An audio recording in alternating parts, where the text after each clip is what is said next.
болки в гърба, ушипяване на врата и възпаление на периферните нерви. В отговор на Соня за този проблем, който има, ще кажа следното. Тялото наистина има много взаимовръзки и трупа много причини и в даден момент започва възпаления, започват болки, започват схващания и най-накрая получаваме изменения в формата на шипове, болки и така нататък.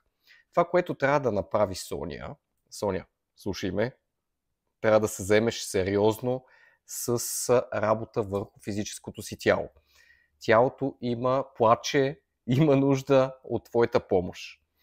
Това, което ние може да ти помогнем, е да ти дадем напътствия, да ти дадем програми, да ти дадем упражнения, с които ти да овладееш този дисбаланс, който е довел вече до тези диагнози и състояния.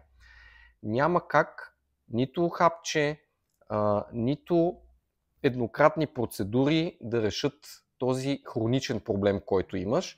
Затова ти предлагам нашето обучение "Защо ме боли", което много подробно обработва цялото тяло. Това е най-доброто ни обучение по метода Active Sitting, с което премахваме множество от причините, които водят до тези състояния. Така че започвай, влизай в сайта, взимай обучението и започвай още от днеска да го практикуваш, защото без работа върху тялото нещата ще стават все по-зле.